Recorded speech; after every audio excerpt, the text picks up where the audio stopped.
Esse ano, as polícias do estado de São Paulo fizeram um trabalho grande sobre o furtos e roubo do carro. Até o setembro, diminuíram mais de 15% comparado ao ano anterior. O número de furtos caiu 5%. Mas mesmo assim, por dia, no estado de São Paulo, são roubados e furtados mais de 300 carros. Isso seria mais ou menos um carro a cada 4 minutos. É sobre isso que nós estaremos falando aqui, no Modo Guardião, um podcast promovido pela Arive. É um espaço exclusivo que traz tudo sobre a segurança do seu veículo, convidando maiores especialistas do assunto.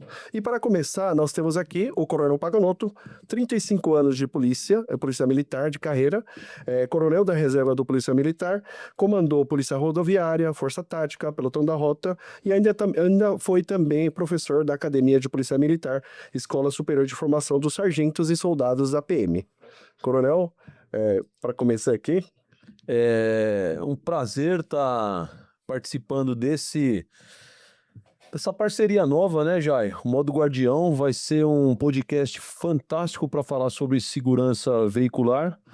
Uma baita ideia que vocês tiveram, a parceria não só da Arive, mas a parceria para falar e orientar as pessoas sobre esse assunto. Eu fiquei muito entusiasmado, eu agradeço as suas palavras, do meu histórico de carreira policial, né? Nós vamos depois entrar e falar um pouco mais sobre isso, mas vai ser muito bacana. Quem puder acompanhar, nós vamos trazer muita gente que conhece do assunto e que vai tirar um monte de dúvida da galera que já passou por esse trauma terrível que é ter um veículo furtado ou roubado e daqueles que têm medo de ter que passar por um trauma como esse. Então tamo junto, estamos hoje na presença de mais dois caras top. Primeiro é o Douglas, vamos aí, Douglas. Boa, gente, boa tarde. Também faço parte do time Arive. E hoje, para começar, a gente também está recebendo o Roberto Ganeve, que é investigador da Polícia Civil, foi perito forense, especialista em identificação veicular. E ele já tem 45 anos aí de experiência na polícia e também passou até pelo Corpo de Bombeiros, né, Ganeve? Fiz de tudo na polícia, quase tudo. Eu iniciei a minha carreira, o coronel é meu recruta. Iniciei na Polícia Militar em 14 de fevereiro de 1980. Passei a primeira unidade para onde eu fui designado, o Corpo de Bombeiros, aqui na região central, na Praça da Sé. Fiquei lá até 1987, onde alcancei a graduação de segundo sargento, fiz o curso específico para comandante de equipe lá de sargento, que é o CBS, curso de bombeiro para sargentos. E em 87, eu, inspirado pela vocação policial, eu consegui uma transferência totalmente radical. Eu fui para a Rota também.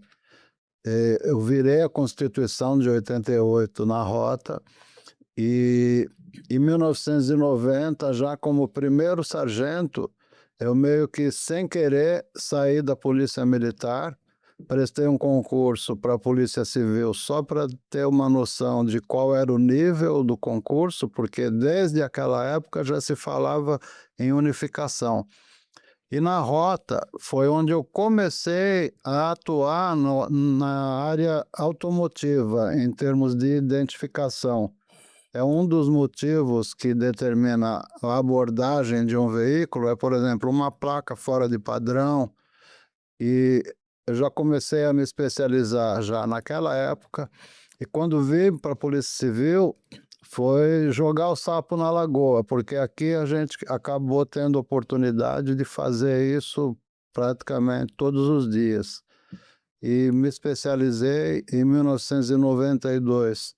Fiz o primeiro curso de identificação veicular no Detran e de lá para cá nunca mais parei de aprender e atualmente eu sou diretor de um instituto de perícia Alfa e Ômega e nós atuamos não apenas na área automotiva, mas em todo tipo de perícia.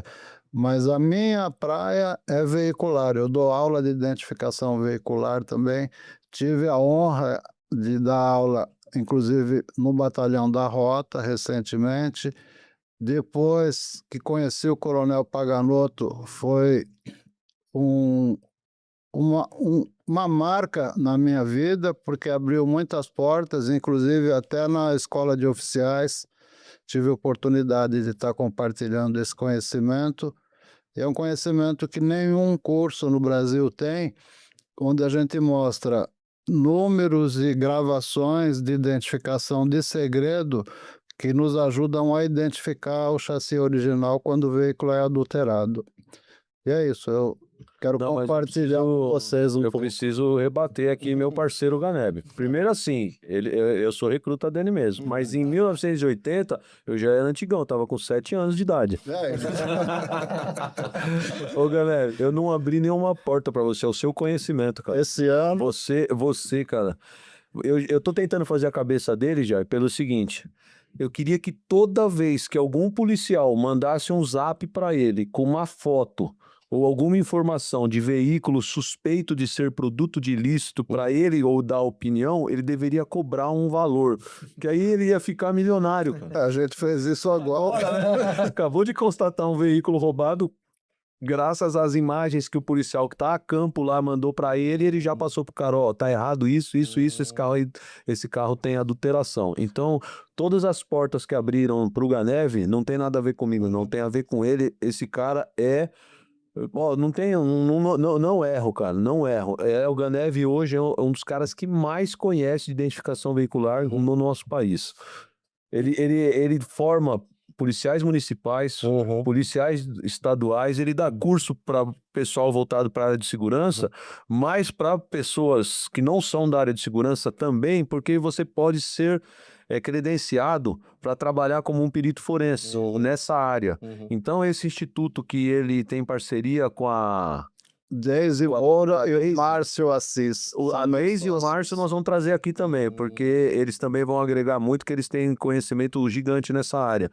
Mas esse instituto está criando pessoas capazes de fazer uma diferença muito grande, porque dentro das escolas militares a gente aprende a fazer uma abordagem e olhar basicamente alguns sinais. Por exemplo, vidro. Uma placa, um chassi, um número de motor é um pouco mais superficial. Tem a sua eficiência, tem a sua eficácia, mas não chega nem aos pés do conhecimento de quem faz um curso como esse, entendeu? É mais raso o conhecimento que você aprende numa academia, numa escola de polícia, para uma abordagem. É diferente que nem o dele, que é uma perícia, entendeu? E aí eu queria fazer uma pergunta, né? Como é que funciona? Uma pessoa furtou veículo, né? Um bandido ou ladrão furtou veículo, ele apaga chassi, adultera e depois ele fica andando com esse veículo. Ô, Jair, uma coisa que a gente precisa falar aqui, cara, que é impressionante, parece que não, mas muita gente não sabe a diferença do que é furto e roubo. Então, para a gente já começar a deixar bem claro para as pessoas que vão acompanhar nossos episódios, furto é sem violência. A pessoa leva o bem sem praticar violência. Normalmente, arrombamento é por algum tipo de enganação, ele copia, ele vai entrar depois tecnicamente, mas a diferença entre o furto e o roubo é o uso de violência. Então, o cara armado, um cara que tá com uma faca, tal, ele pratica roubo. A pessoa que vai levar seu veículo, na grande maioria das vezes, sem o proprietário estar no local, ele pratica furto. Né? A gente precisa deixar isso claro, porque nós vamos começar a usar essa palavra furto e roubo aqui, e tem muita gente que não sabe a diferença do furto e roubo. Mas manda bala, qual que é a pergunta? Então, a pergunta é, a pessoa levou o carro, né? E aí, né, acho que o Dê estava mencionando a questão de adulterar, apagar chassi, né? Então, isso quer dizer que o ladrão que levou o carro, ele usa esse carro apagando, adulterando? Seria isso? Depende muito da motivação que levou o ladrão a subtrair esse veículo. Vamos imaginar que seja para recolocar no mercado como um clone ou um dublê. Ele pode fazer o que a gente chama de dublê de placa, simplesmente. Por exemplo, ele roubou um Corolla preto 2025 e aí ele já anota a placa de um Corolla bom e aí ele manda fazer uma placa falsa, coloca nesse veículo, emite um documento que é tranquilo, às vezes do próprio veículo bom, ele solicita uma segunda via, como se ele fosse o proprietário, e aí ele revende esse veículo. Ele vai, por exemplo, na Web Motors, no Mercado Livre, e anuncia esse veículo por um preço um pouco abaixo do preço de mercado. Conta uma história: eu preciso para pagar uma cirurgia da minha tia que está passando mal, e aí aparece sempre alguém que olha e fala: poxa, uma oportunidade aí de comprar pagando menos, eu vou fazer isso. E normalmente quem cai nesse golpe acha que está levando vantagem. Ele morde a isca, literalmente, né? E essa questão, por exemplo, de placas, como o coronel falou, que eu falei que ele manda fazer uma placa copiando os dados do veículo bom. Existe o emplacamento clandestino, que é o que a gente acaba abordando na rua, quando foge aos padrões convencionais do Detran. Então, a fórmula para você atuar nesse mercado como policial, como vistoriador, como perito, não tem como você aprender o que é falso.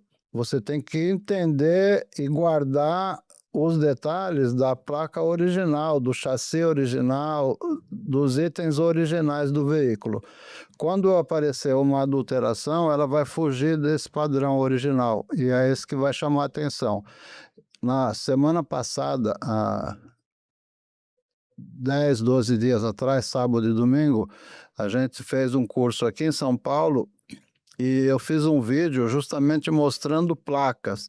E aí a gente pode ver o interesse das pessoas que acabam fazendo parte desse universo automotivo, que praticamente todo mundo faz, mas quem trabalha ligado a isso, a gente vê o interesse pela repercussão. Então, realmente, a motivação pesa muito. Também pode ser o caso de um veículo destinado a um desmanche clandestino. Eu tenho vídeos, por exemplo, tem uma experiência de uma senhora que me procurou. Eu estava na delegacia de Itaquá alguns meses atrás, e ela: olha, eu tenho algumas vans e uma delas foi roubada, meu funcionário sequestrado agora pela manhã. A gente já localizou, já socorreu ele, que machucaram, e o último sinal do rastreador está dando em tal endereço, me passou. Aí eu falei: opa, essa parte aí é comigo, a senhora faz o boletim ali, mas essa parte operacional é com a gente. Aí peguei a localização ali, divisa de Guaianazes com Ferraz. E Lugarzinho bom, cheio de cliente. quando cheguei, lugar bom, né? Top, lugarzinho ali, ninguém perde viagem, não, ué. E aí o que acontece? Eu localizei mais um dos locais onde o pessoal desmancha carro no mato. Hoje, os desmanches oficiais, eles têm uma série de exigências, é muito forte a fiscalização. E o desmanche clandestino, que é esse cortar no mato, é o que está realmente acabando com parte da nossa frota, dos veículos roubados e furtados.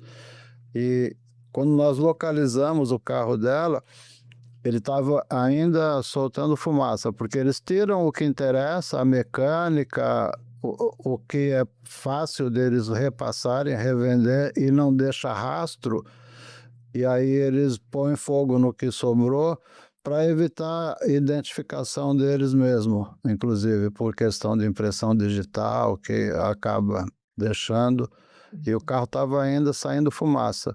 Então tem essa motivação para recolocar no mercado, para desmonte clandestino. E muitas, por exemplo, caminhonete diesel, ela é levada para fora, para outros países vizinhos aí, para trocar por armas, trocar por droga. Tem uma modalidade que aconteceu bastante aqui em São Paulo, onde a caminhonete diesel é subtraída aqui, furto ou roubo, e é levada para Foz do Iguaçu, levada no Paraguai. Eles desmontam todas as partes internas ali do carro, recheiam com cocaína, e aí fazem a restituição, abandonam o carro na via pública, a polícia local apreende, chama a vítima vai lá, pega o carro dela e vem para cá. Só que além da cocaína, eles colocaram também escondido um rastreador. E aí o que acontece? Quando o cara chegou aqui, trouxe a carga de cocaína para eles. Eles não correm o risco de ser preso no tráfico assim durante o trajeto, porque a polícia rodoviária pode e faz muito bem esse trabalho. Aí quando a pessoa chega aqui, eles localizam pelo rastreamento que eles deixaram, aí voltam a roubar o veículo para tirar a mercadoria deles, e nesses casos, depois disso, o carro não aparece mais, eles mandam cortar, dar fim no carro. Ou seja, furto e roubo de veículo tem diversas motivações diferentes. E é muito interessante porque conforme vai mudando a característica de tecnologia no veículo e de empresas que combatem o furto e roubo de veículo, eles também vão se atualizando e se modificando. Então, vou dar um exemplo para você. Normalmente, o roubo, ou ele é um veículo que você não conseguiu furtar sem violência, por qualquer tipo de ardil. Vou explicar melhor para você. Hoje tem o scanner do sinal do controle. Se o seu veículo é capaz de ser escaneado, ele não tem por que vir te roubar, porque a pena do roubo, além de ser mais grave, o roubo você não vai conseguir fiança ali imediata no distrito, e o roubo, a chance de você pegar um policial passando perto ou sendo a própria vítima é grande. Então o risco do cara acabar morrendo num assalto à mão armada é infinitamente maior do que ele morrer praticando um furto. Se eu puder subtrair veículos que são fáceis de ser subtraído, a galera vai no furto, porque juridicamente, e eles se especializam nisso. Hoje nós vamos mostrar um equipamento, daqui a pouco, o Jammer, como é que funciona e tal. Eles também vão evoluindo. E aí, o que acontece? O cara vai lá, faz o rastreamento, escaneia, espera a pessoa sair, entra no carro e leva embora, beleza. Agora você tem aqueles casos, por exemplo, do cara que acabou de fazer algum negócio e precisa de um carro para fuga. Ou ele precisa de um veículo para fazer algum assalto. Então, você não vai pegar um veículo 1.0 para assaltar um banco. Você vai fugir como com aquilo? Motor de Eu queria fazer uma pergunta devagar, né, nesse raciocínio. Vamos supor que meu carro foi roubado e os bandidos utilizaram para fazer algum assalto, algo do tipo. Aí o policial, a polícia conseguiu pegar esse veículo. Certo. E aí, quais são os procedimentos que eu devo passar? Porque eu perdi o carro, eu devo ir para a delegacia, então daí tem uma burocracia grande da minha parte também. Então, normalmente é assim, assim que você se for furto, você só vai perceber a hora que você voltar para buscar o carro. Exato. Isso pode levar horas ou ser rápido. Mas toda vez que uma pessoa é furtada e ela percebe, ela tem que imediatamente fazer contato com o sistema 190 para cadastrar essa placa. Certo. Porque hoje, como nós temos nas cidades o sistema que os radares fazem a leitura ótica da placa, tem todo um rastreamento na cidade captando essas placas. Entendi. A grande maioria dos caras que furtam veículos, assim que ele tira, ele já altera a placa. Dificilmente ele vai ficar rodando com a mesma placa. Entendeu? O ladrão, ele também é inteligente. Ele só é menos inteligente que o outro lado, que o outro lado é o lado do bem. A gente normalmente pega eles cometendo algum erro. Mas ele não é tão burro ao ponto de catar um veículo aqui e sair rodando pela cidade inteira com a placa, porque ele sabe que os radares captam as placas dos veículos furtados. Então, de duas uma, ou ele tem o esconderijo muito perto de onde ele furta, ele vai rodar muito pouco e já vai esconder, ou ele troca a placa. Ele põe uma placa de um carro bom, que aí ele vai rodar e você não vai ter no sistema de rastreamento o teu veículo. Até para fazer determinados furtos, esses caras estudam trajetos sem radar. Eles não são trouxa. Ele fala, ó, se eu vou furtar ali perto do metrô Bom Retiro, onde tem as placas, ele não vai ficar vacilando e andando onde tem muito radar. Esses caras estudam o trajeto. E aí, se foi no furto, o que que a vítima tem que fazer? Tem que fazer logo isso, porque vai cair muito rápido para a viatura, e se ele der um vacilo de passar por algum sistema monitorado, vai bater para a viatura. Como funciona hoje o sistema de rastreamento? O sistema de rastreamento, ele faz o georreferenciamento e ele manda o push para a unidade responsável de onde captou o alarme, entendeu? Não joga para a polícia inteira. Se você entrar agora no sistema da Polícia Militar e pegar o mapa, tem milhares de câmeras, milhares. Então, imagina se alarmasse São Paulo inteiro o tempo todo para todo mundo. Ninguém consegue. Hoje o sistema ele é inteligente. Se você passar aqui no Bom Retiro, vai jogar, leu a placa, é produto de furto, vai jogar para as viaturas que estão num raio ali de 5 km daquele radar. Certo. Entendeu? Agora, se foi roubo, e você conseguiu sobreviver, ele não te matou, não atirou em você, nada, você ficou bem, da mesma forma você tem que ligar um 90 muito rápido. Porque esse roubo, normalmente, ele também é ou para fuga, e aí ele tá vindo já de um assalto e te pega e tá fugindo, ou ele quer esse carro para esconder ele rapidinho e fazer alguma fita, algum outro assalto um outro dia. Esse pessoal, me corrige, viu, Ganel? Eu vou te falar a impressão que eu tenho assim de experiência, mas você tem muito mais na parte de investigação. Na minha cabeça, assim, o pessoal que trabalha focado no corte, desmanche de veículos, no corte e desmanche de veículos, eles não optam para o assalto. Só vai para o assalto aquele veículo encomendado que ele não consegue furtar. Certo. Entendeu? Vamos dizer uma coisa para você assim, ó. Chega algum bacana aí e fala assim, ó, eu preciso de um motor de Ferrari. E a Ferrari tem um sistema, eu tô jogando um exemplo, tá? Eu não conheço a engenharia do veículo. E a Ferrari você não consegue furtar ela. Tem um sistema que não consegue. Esses caras vão ser obrigados a ir no assalto. Porque eu não consigo fazer por meio do crime sem violência. Mas a grande maioria dos marginais ligados ao sistema de desmonte, eles optam pelo furto. Eles não são de violência, é isso mesmo, não é, galera? Normalmente eles vão furtar. Teve um caso até bastante que ficou muito em evidência, há uns 3 ou 4 anos atrás, num show ali no Palmeiras, os vagabundos pegaram um terreno baldio. Essa história é bacana. E eu fiz essa Ele estava nessa investigação aí, essa história é legal. Eles simularam que aquele local era um estacionamento, eles com esses jalecos de guardador de carro de flanelinha que a gente vê onde tem aglomerações. E aí o pessoal começava a guardar o carro lá. Tem que deixar a chave porque o espaço é restrito, a gente tem que manobrar. E por aí foi. Quando terminou o show, as pessoas voltaram para o local para retirar o carro, subtraíram aproximadamente uns 30 veículos. Nossa. Os caras pegaram os carros e... Todo mundo que entregava o carro achando que estava no estacionamento, estava entregando para a quadrilha e Com a levando chave, embora. né? Com a chave. Fácil. Aí a gente fez o monitoramento através desse sistema também, e eles saíam em comboio. Parte desse comboio, vê como é interessante, foi lá para a cidade de Tiradentes, pegou a Hagué Bischoff e foram cortar no mato, literalmente, e outra parte foi para a Zona Sul, ali para o Morumbi.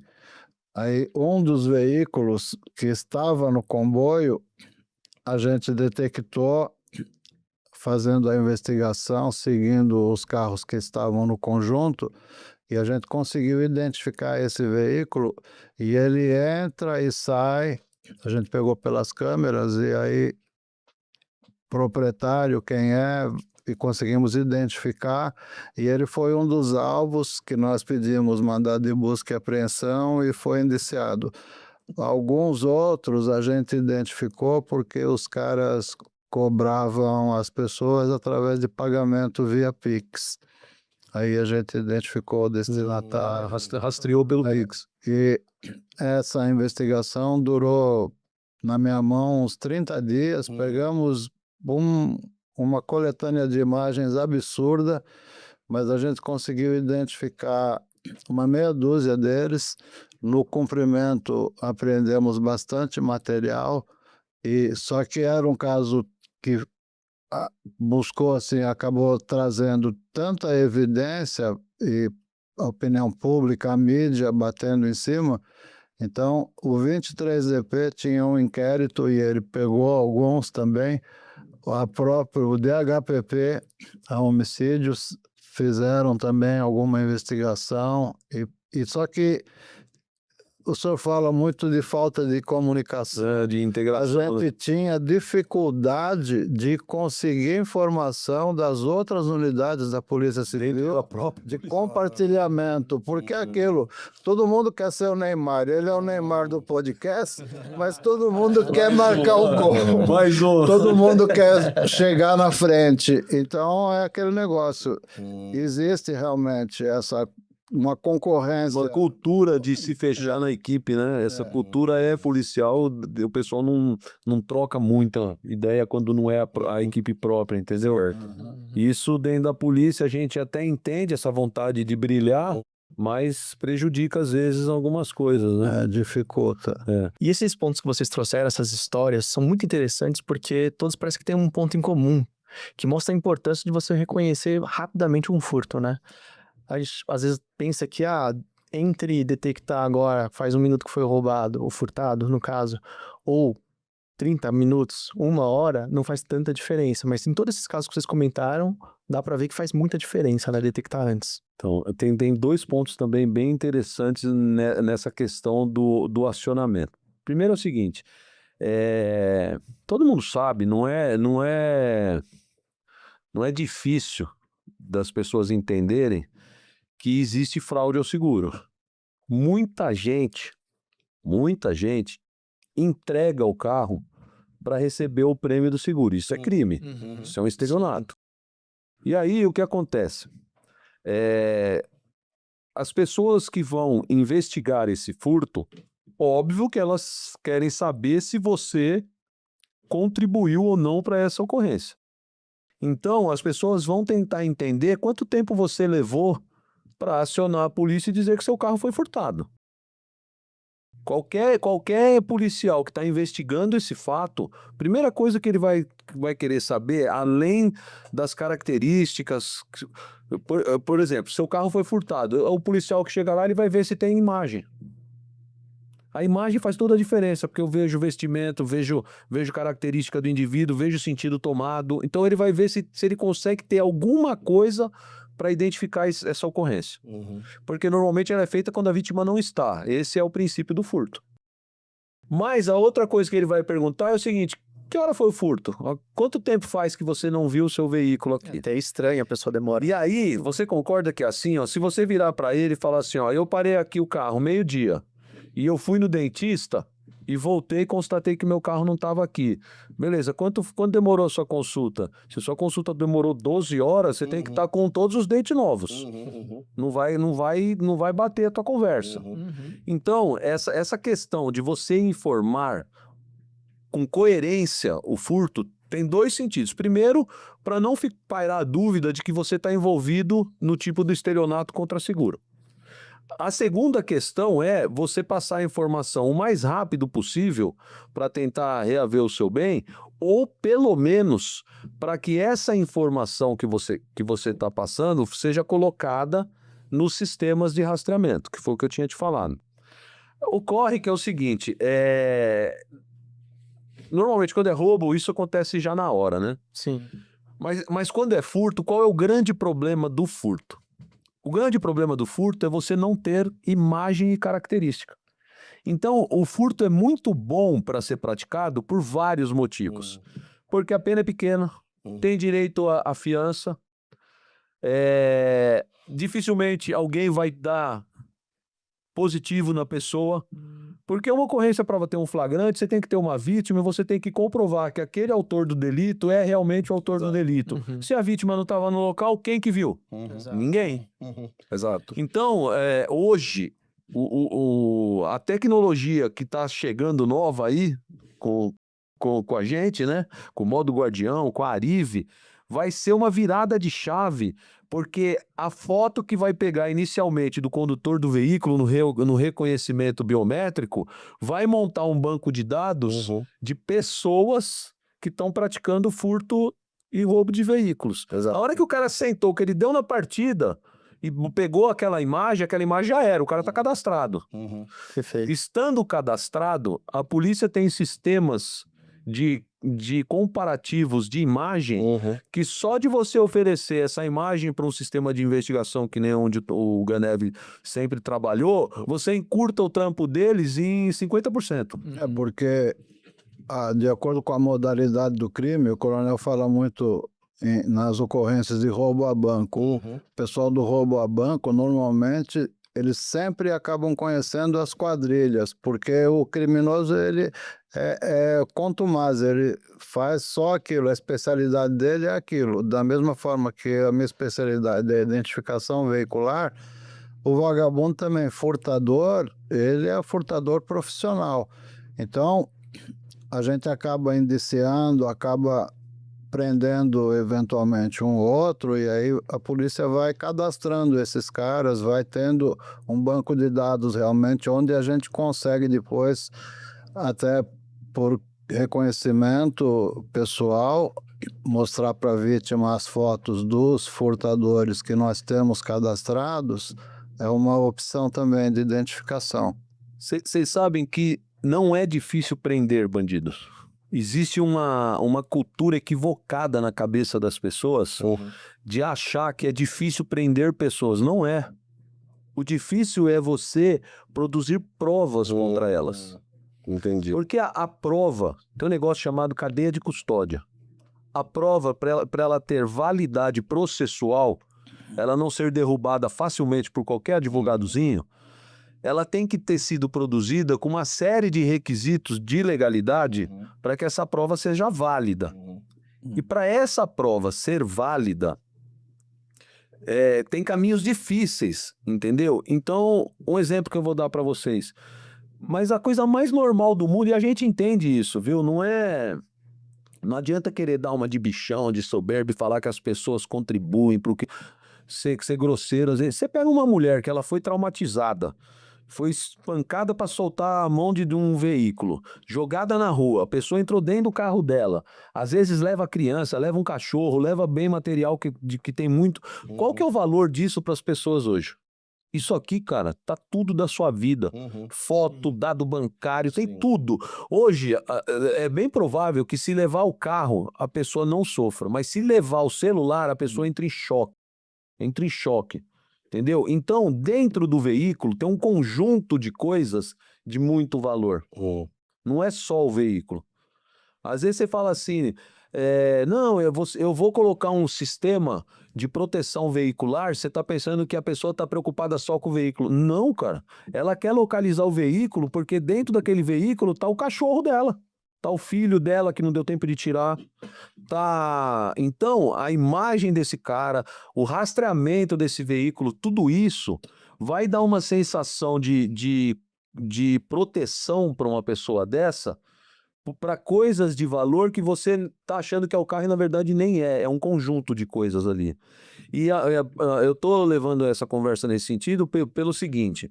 Quando você precisa criar essa cadeia de custódia de prova, às vezes você vai pegar uma mulher que foi ali violentada, entre aspas, num assalto. Você pega o cara 2 ruas para trás, ele acabou de estacionar o veículo que está andando, porque ela te deu a característica. Você vai lá e você aborda o cara. Abordou o cara, ele não tá armado naquele momento, ele já desovou a arma em algum lugar. Você leva ele, chega no distrito policial e fala, ó, tá aqui o vagabundo e tá aqui a vítima. Ela olha pra ele, cara, ela se urina, ela treme inteira. E aí o delegado chega pra ela e fala assim, senhora, se acalme. Foi ele que assaltou a senhora? Ela fala, não. Aí você fala, mas senhora, eu tava junto lá, eu peguei o cara, a senhora mandou, falou que era ele. Ela, não é ele. Aí você chega para ela de canto, leva para um canto, fora da delegacia e fala, senhora, o que está acontecendo? Ela fala assim, ele vai me matar. Sim. Se eu falar que foi ele, vai me matar. E você acha que esse tipo de coisa não passa na cabeça de um monte de gente? Claro que certeza. passa. Isso é natural do ser humano ter medo.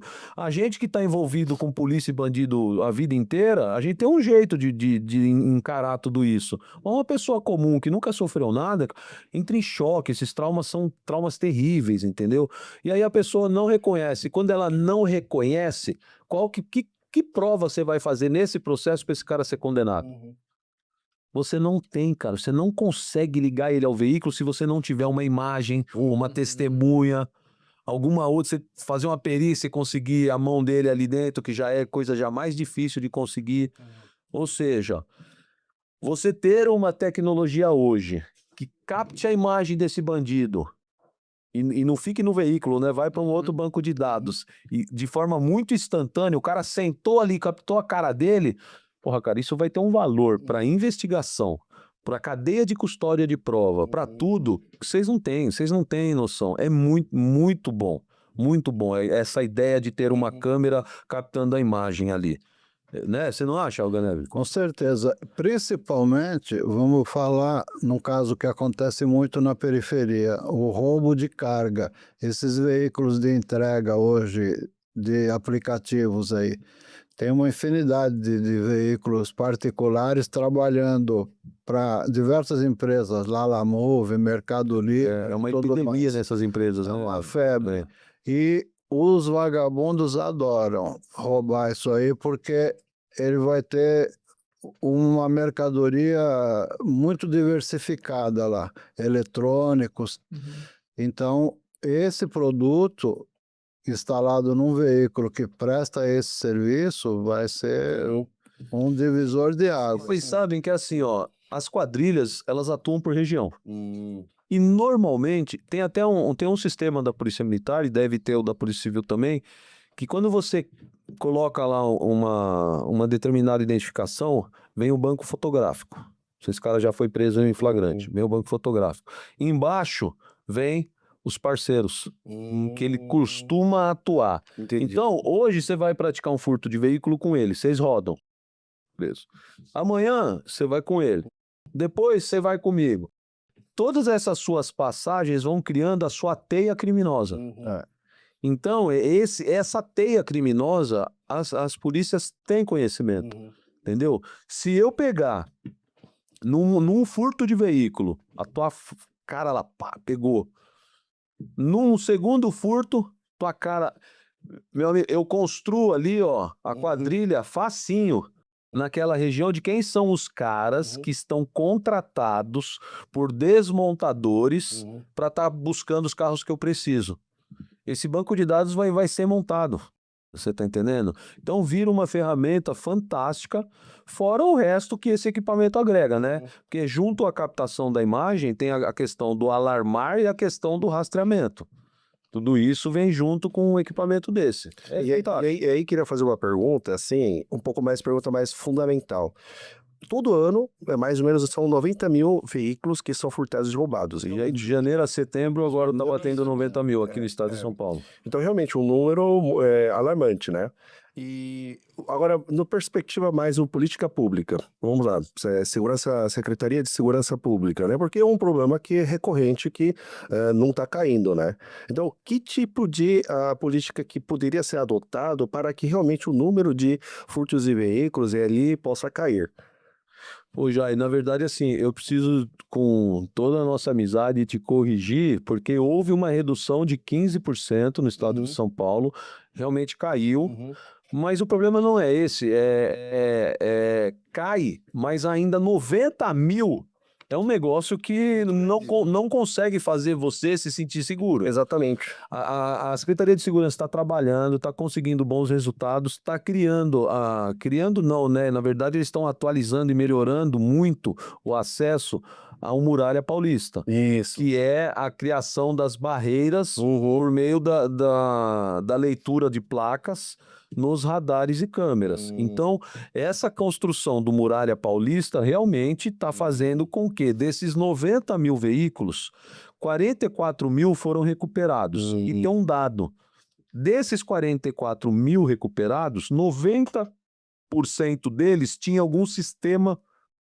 anti-furto e roubo.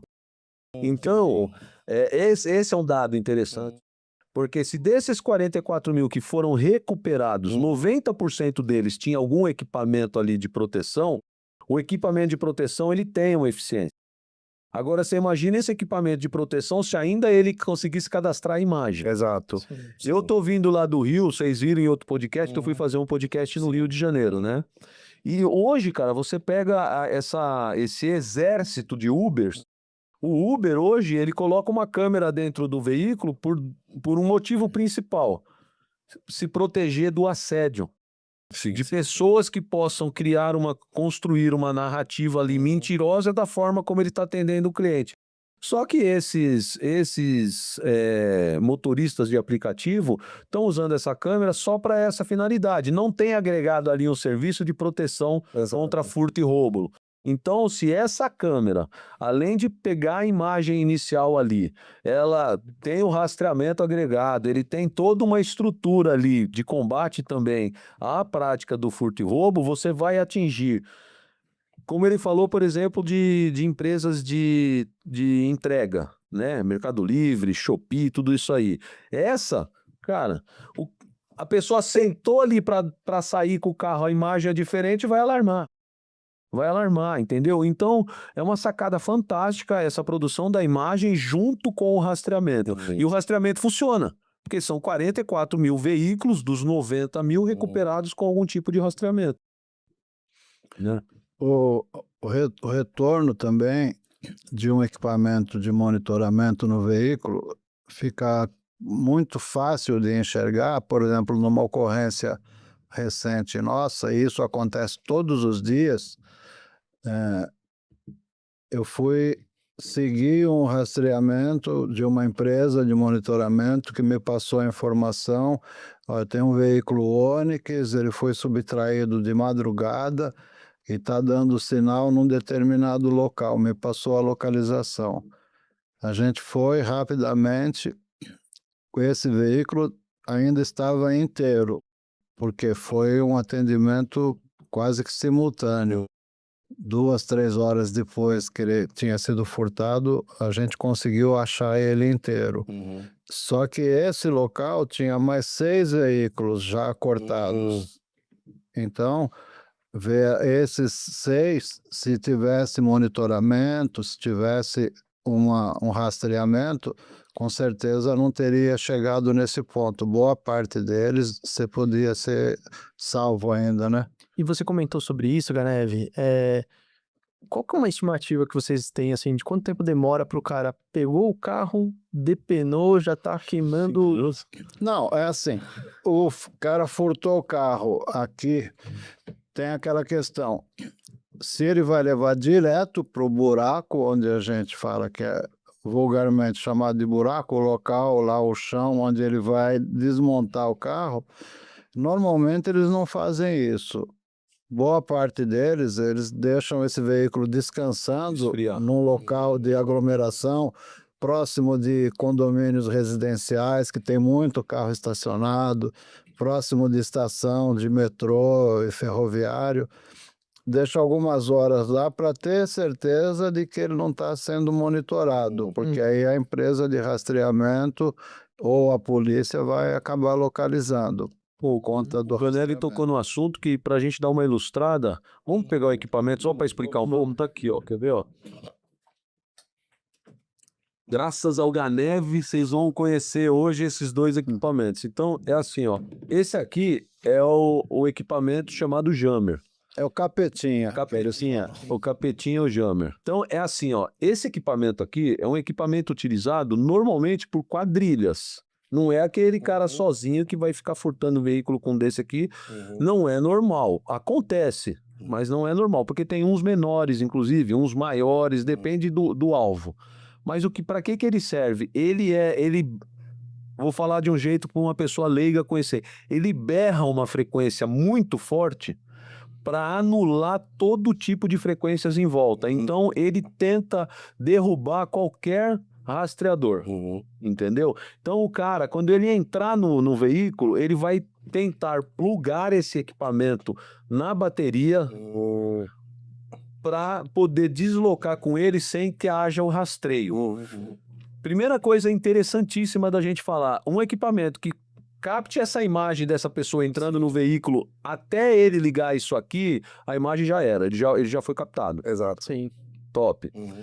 Esse equipamento tem uma coisa interessante também. Ele é muito utilizado para roubo de carga. Por quê? Porque ele vai bloquear o veículo aquele período de tempo que ele precisa para tirar do caminhão a carga e depois ele vai abandonar o caminhão. Quando ele tirar isso aqui de dentro do caminhão para ir embora, porque isso aqui é caro, ele vai levar embora, vai voltar o sinal. Isso. Aí você vai localizar o caminhão, entendeu? Então, o que acontece? Isso aqui o cara ganha tempo no rastreio, entendeu?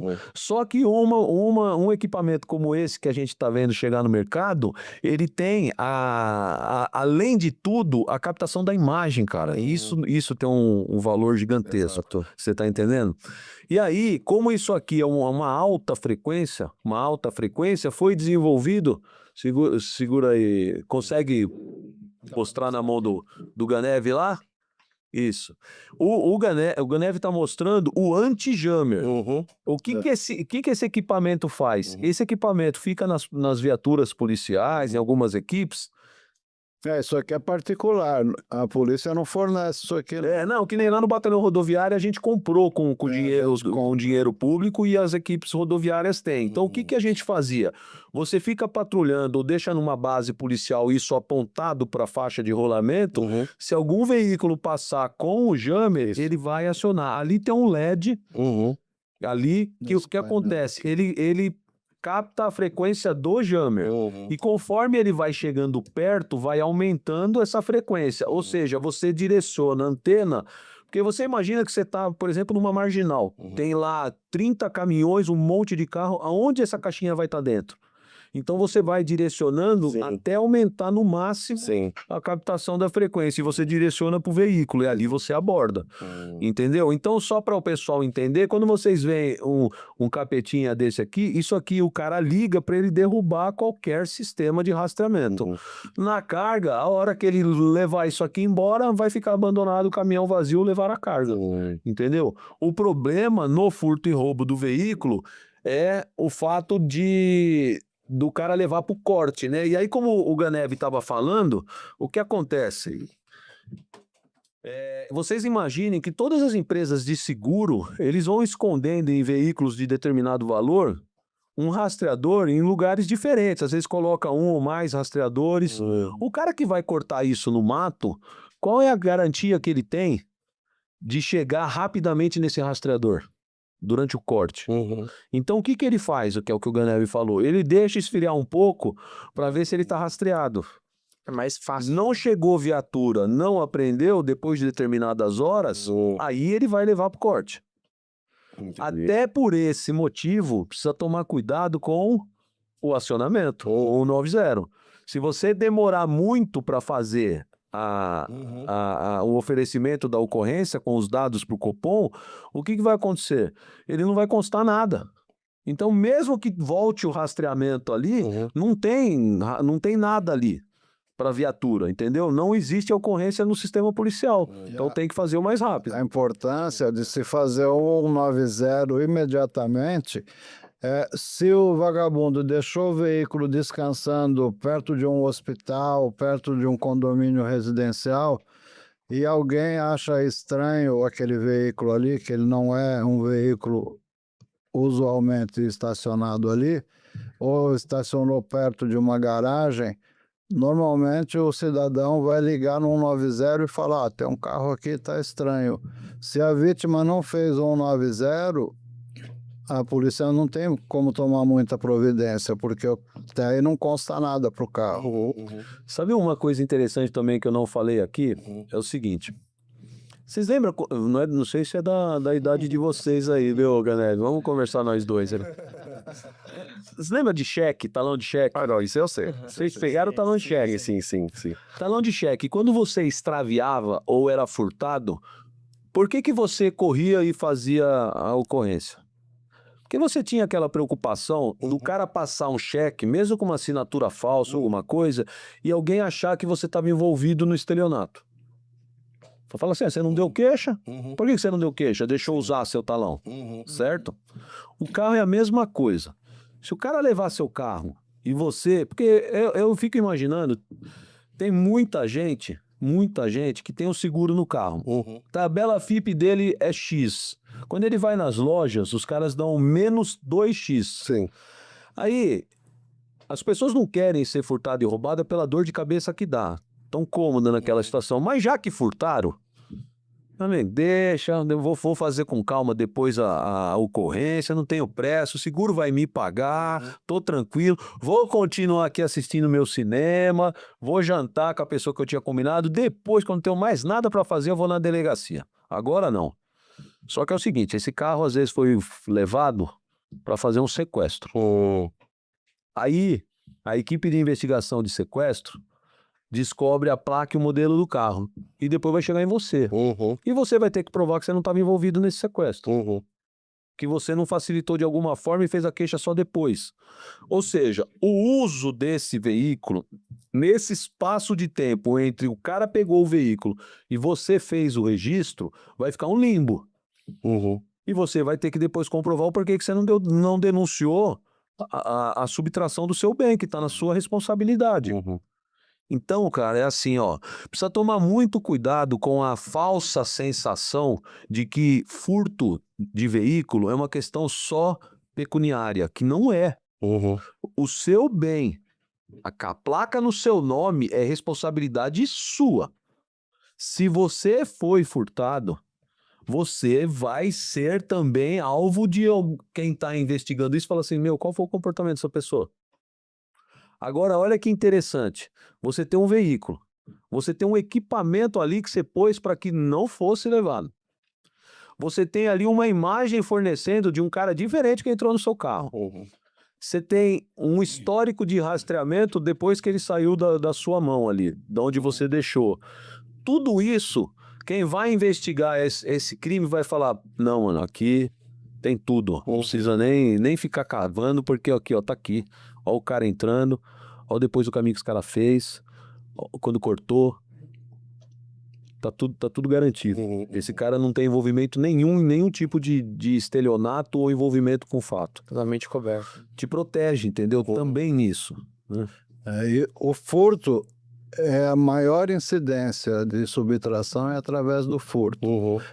Tem uma modalidade que o coronel citou agora há pouco, onde os veículos com chave presencial, o que acontece? Se ele quer o teu carro, ele vai acompanhar você até você estacionar. Os caras vão, dois numa moto, por Não exemplo. tem uma imagem de uma ocorrência dessa? Uma ocorrência que eu investiguei, eu consegui as imagens e ela acabou sendo replicada na internet.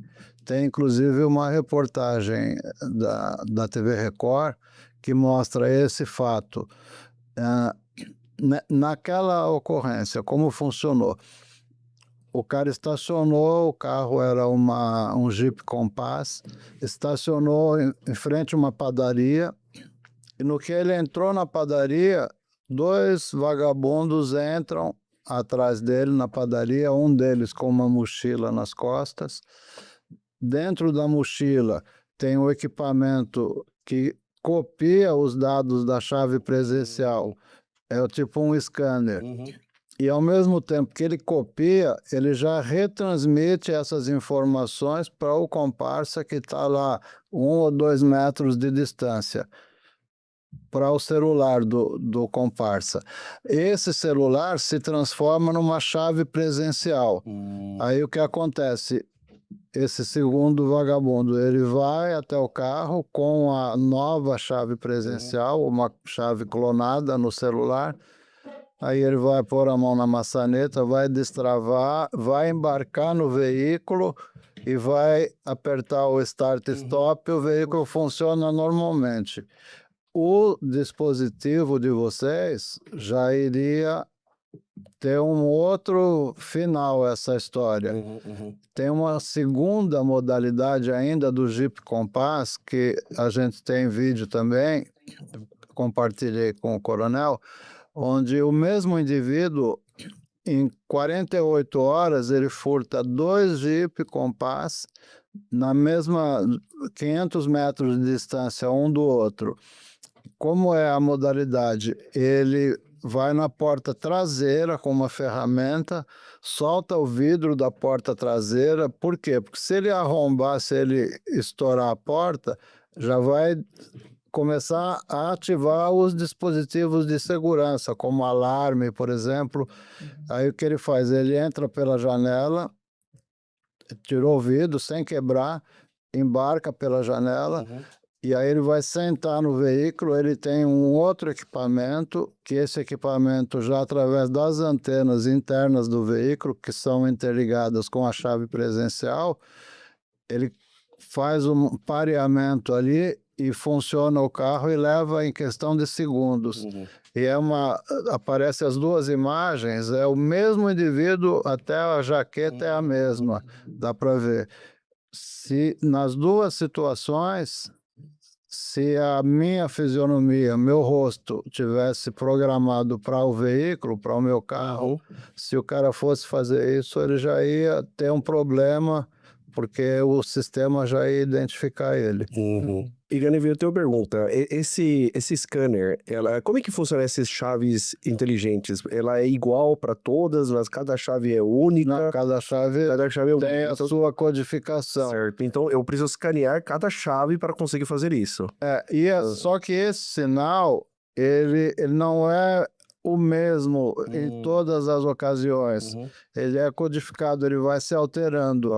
Então, a partir do momento que você ligou o carro, ele está com um sinal. Certo. Desligou, a próxima vez que for ligar, ele vai substituir essa mensagem eletrônica. De qualquer forma, o bandido com o scanner, ele conseguiu escanear a sua chave. Escaneou no momento que a vítima desembarcou, ele pegou aquele sinal que ainda estava atualizado. E ele tem que ser muito perto, dá para fazer uma certa distância? 2 metros de distância. Caramba! Dentro do shopping, a gente já pegou muitas ocorrências assim. E qualquer tipo de estabelecimento comercial, o vagabundo ele vai com a mochila nas costas como se fosse um cidadão comum. Ele passa perto da vítima, ficou um pouquinho ali, já o aparelho já está ligado, ele já escaneia. E ao mesmo tempo, ele, além de copiar, ele já envia para o comparsa no celular que está ali próximo. E aí virou chave presencial. Esse caso da janela é diferente, é um outro equipamento. Aí ele faz uma conexão a partir do sinal de recepção das antenas que estão dentro do veículo instalada. Aí ele envia uma codificação nova e aí o veículo vai funcionar. Ou seja, é um outro equipamento que recebe outro equipamento. Ele reseta as informações e dá um novo sinal. Ganeve, esses 2 vídeos que a gente acompanhou aí, do branco e do azul, você trabalhou e qual foi o resultado dessas 2 ocorrências? Então, no caso que eu trabalhei especificamente, foi o caso da padaria. Eu fiz uma investigação que demorou mais de uma semana, a gente buscando imagens que esses 2 indivíduos, eles estavam rodeando ali as imediações, já ficaram mais de 1 hora por ali, parado no ponto de ônibus, andando para lá e para cá. E tem uma questão interessante. Uma semana antes, isso daí foi ali na Taliba Lionel com a Paulo Avelar, onde tem o buffet lá. O antigo Silvio Santos ali, onde era o Silvio Santos? Cima. Sei qual que é, Paulo. Pra cima. Pô, eu comandava aquela área, o Ganeve. Então, só que ali na Luiz Dumont Vilares, um quarteirão para baixo, tem uma Drogazil. Uma semana antes, esses mesmos indivíduos, uma senhora, esposa de um delegado, por acaso, chegou com Honda Civic para fazer uma compra na farmácia. Enquanto ela entrou na farmácia, eles fizeram a mesma situação. A gente, na época, conseguiu os vídeos também. Esse vídeo eu não tenho. Mas o cara fez a mesma coisa, o mesmo modus operandi. Encostou próximo dela, escaneou os dados e o outro levou o carro. Nenhum dos carros, até o momento em que eu estava ainda investigando, não tinha sido localizados. Normalmente eles não aparecem, eles devem ou ir para fora do país ou ser adulterados, mas eles não são recuperados, pelo menos de pronto. A única hipótese que eu vi aí de recuperação foi o pessoal de Minas Gerais, da Furto de Auto de lá, que recuperou algumas Hilux, tem algumas quadrilhas que se especializam em uma modalidade de veículo. Essa quadrilha aí da Hilux em Minas, eles recuperaram algumas, mas a maioria não aparece não. Esse tipo de furto não. Aí vai pro desmanche, provavelmente as peças... Eu gostaria de saber para onde ir, mas pode ser desmanche clandestino, pode ser, por exemplo, para fazer troca por arma ou drogas para outros países, porque no Paraguai, se você tem um veículo lá que ele não tem queixa de furto ou roubo no Paraguai, procura as autoridades locais, eu quero registrar esse carro. Eles emitem a escritura, o documento lá de propriedade é uma escritura, igual a de imóvel aqui, e regulariza. Tem milhares de veículos que foram roubados aqui e que estão regularizados lá. Então, em outros países, de repente, pode estar rodando lá. Tem uma coisa interessante, gente, é assim, você fez uma pergunta a respeito em termos de segurança pública, o que é feito, né? Quando a gente fala na parte policial, você vê o pessoal quebrando cabeça, montando muralha, equipes de investigação, a estrutura da polícia sempre voltada a tentar prender essas quadrilhas. Só que, na moral, a pena para os crimes de furto e roubo de veículo é muito pequena. Certo. Então, voltamos para aquela discussão do crime que compensa, entendeu?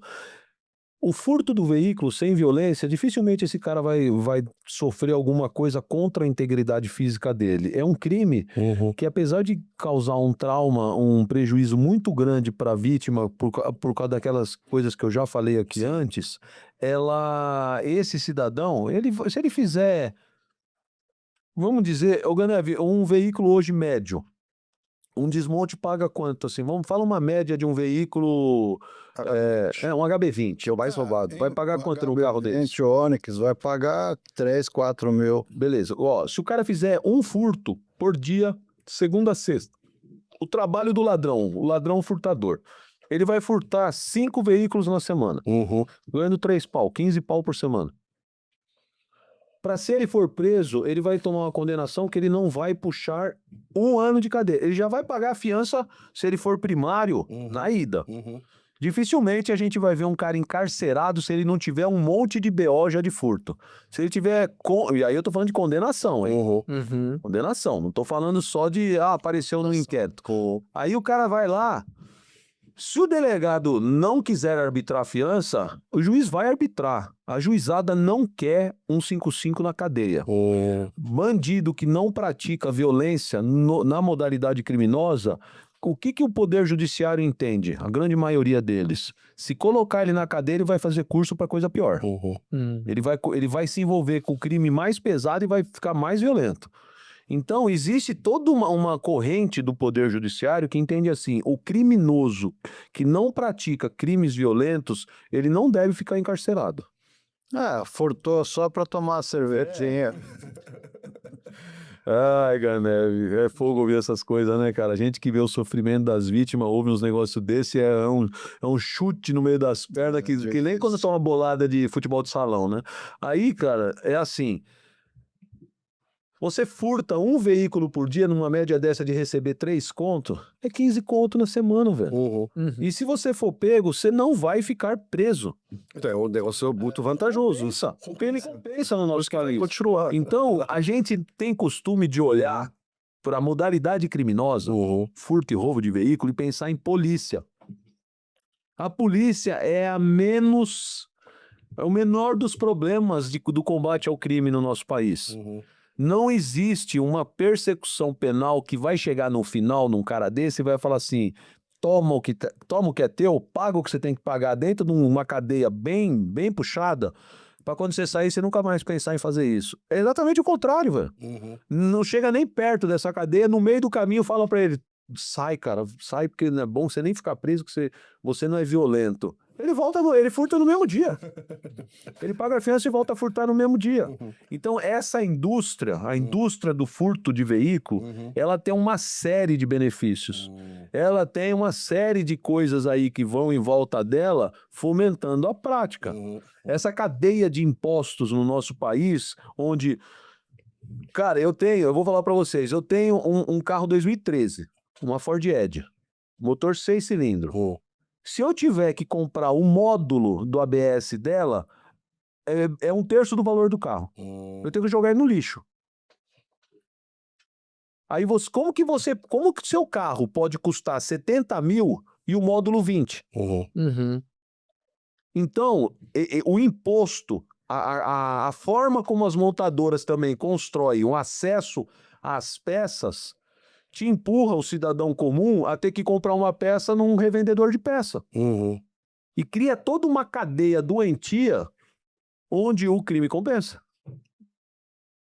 Eu vou num cara que compra. Vamos falar, não vamos generalizar e falar que todo desmontador se beneficia da receptação de veículo roubado e furtado. Vamos pensar no cara correto. O cara que vai num leilão de um veículo batido, grande monta, ele não pode... Vocês entendem essa história de grande monta, né? O acidente no veículo, ele tem uma avaliação. Dependendo do que foi prejudicado no acidente, ele se torna pequena, média ou grande monta. Se ele tiver uma avaliação ali que impede ele de retornar com segurança a ser utilizado, ele vai ser bloqueado pelo Detran e você não consegue nem arrumando ele voltar a circular e fazer documento. Ele virou sucata.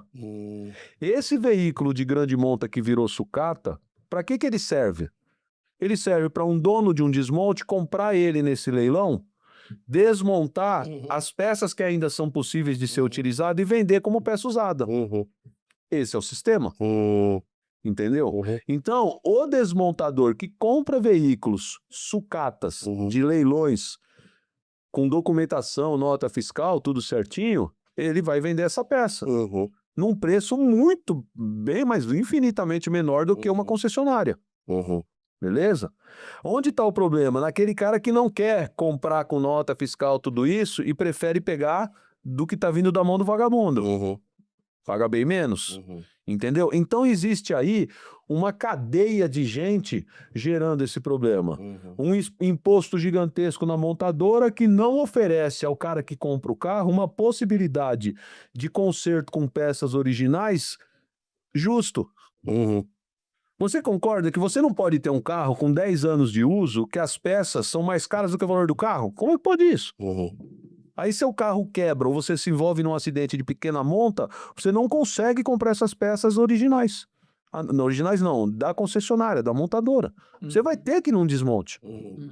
Aí surgiu uma dúvida. O furto do veículo, como realmente o bens ele tem muitas coisas ali, né, que os bandidos conseguem comercializar, existe algum crime organizado envolvido em furto de veículo também, ou o crime organizado não mexe nessa área? Não, é pura facção, meu. É pura facção.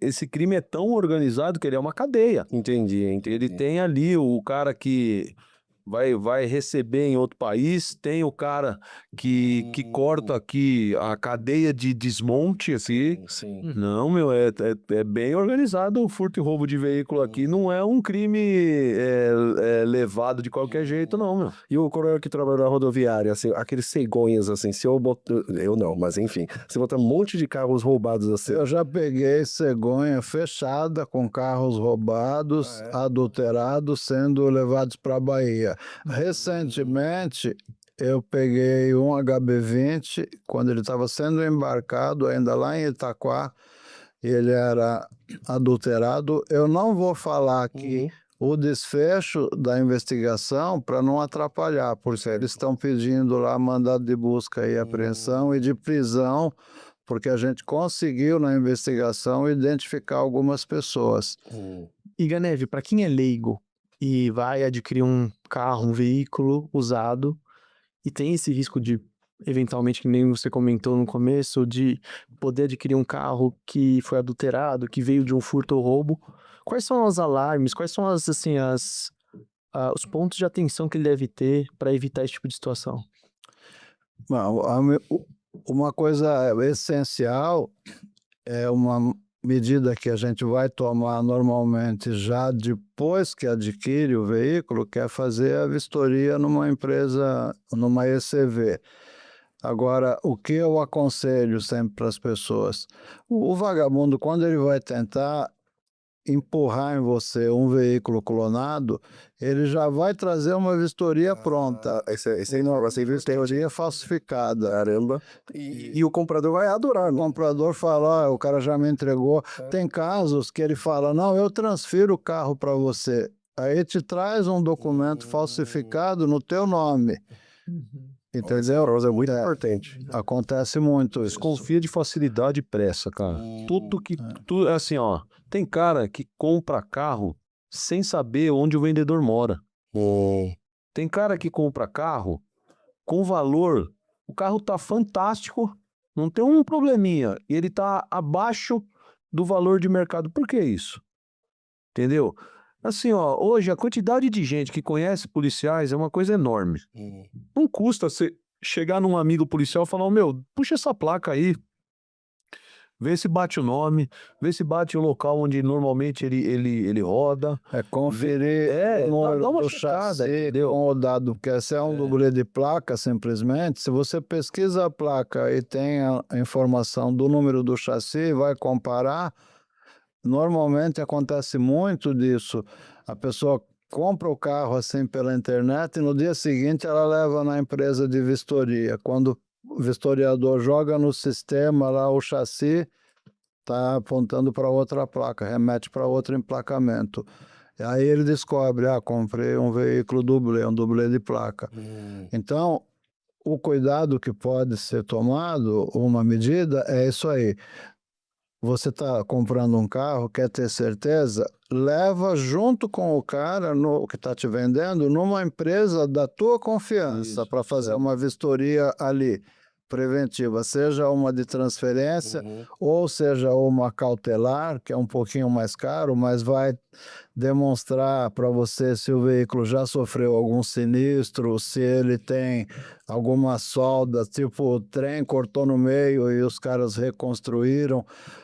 O nível de segurança desse veículo para a tua família totalmente comprometido. Puta, ele falou um negócio top, cara. Eu já passei por isso. Por isso que você falou, tu já deu aqui o calor. Cara, você acha que seu problema é só furto e roubo, né? Se você comprar um veículo que já foi, dependendo da monta, dependendo do tamanho do prejuízo no acidente que ele teve anterior, você compra ele. A hora que você for numa seguradora que ela fizer o laudo, você não consegue nem fazer seguro do carro. Eles não aceitam mais assegurar esse carro porque ele tem um histórico de um acidente grave. Então, é tão preocupante a forma quando você adquire. Se você adquire de loja constituída, loja já grande e tal, esses caras vão responder. Te vendeu uma tranqueira.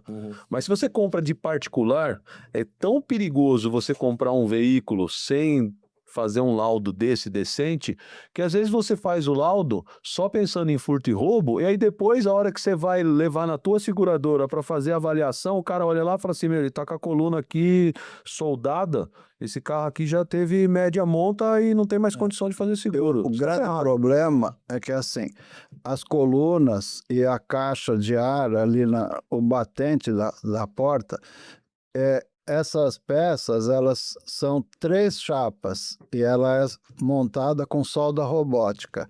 Quando o cara troca a caixa de ar porque tomou uma colisão lateral e aí tem que trocar a caixa de ar, ele vai cortar nas 2 extremidades e aí na hora de soldar, ele vai soldar a placa externa dos 2 lados, mas a do meio não é impossível ele conseguir soldar.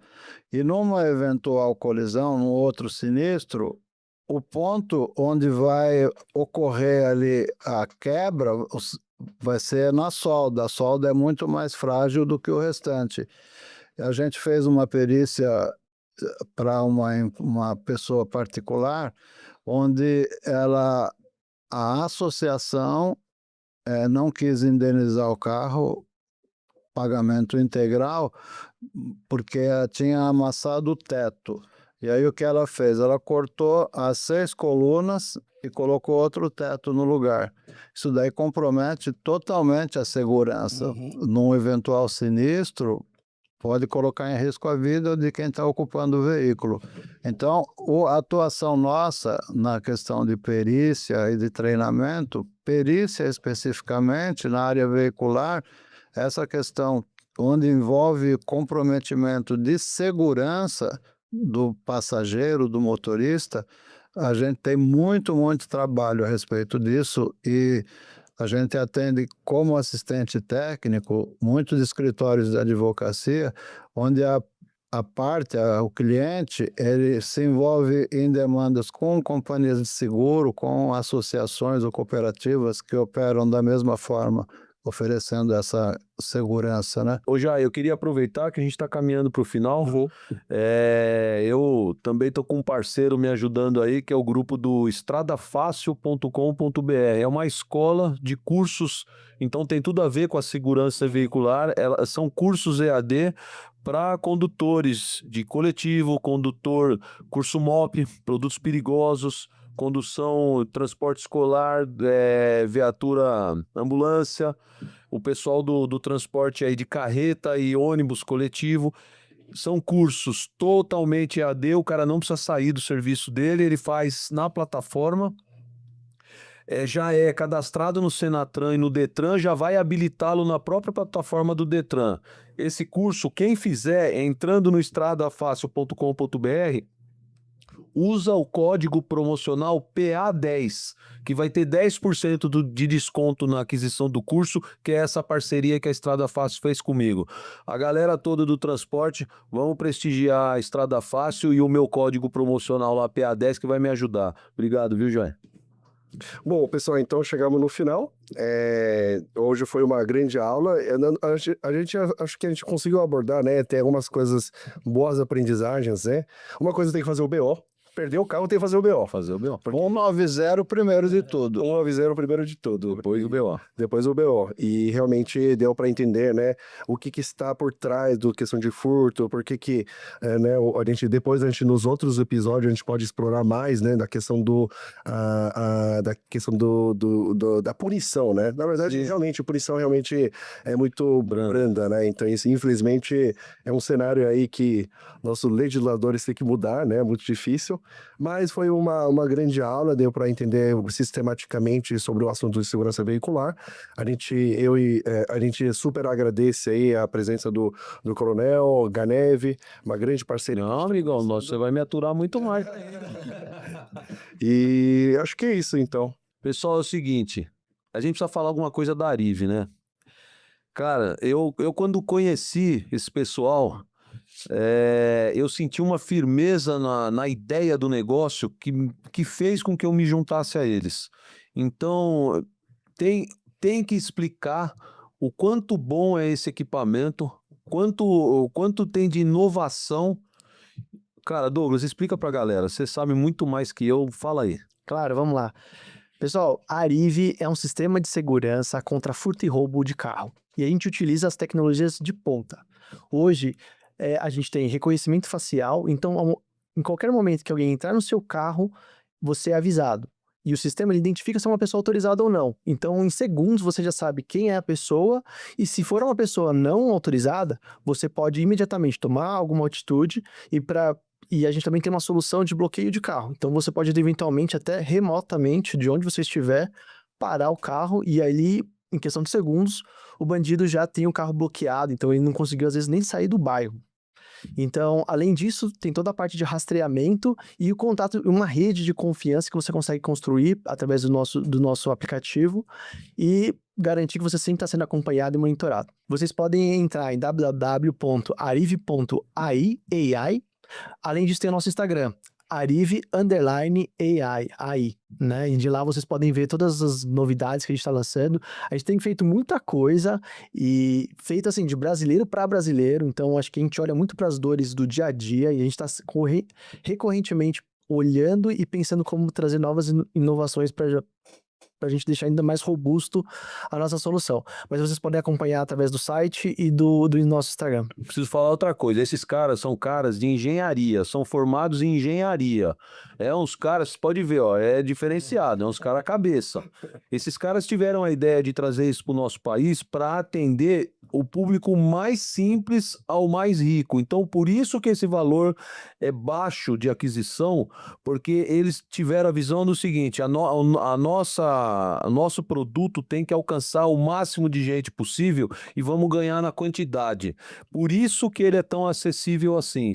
O equipamento é bom e é um valor acessível. Entra, mata a sua curiosidade, que eu duvido que você não vai trazer isso para o seu veículo. E uma coisa que eu quero tomar liberdade de acrescentar. Eu entrei no site para conhecer o produto, conhecer a empresa antes de vir nessa conversa, e eu fiquei encantado com o produto. O resultado, o retorno é sensacional. Pode ter certeza, pela experiência que a gente tem ao longo dos anos aí com furto de automóvel, esse produto vai revolucionar o mercado. Muito obrigado.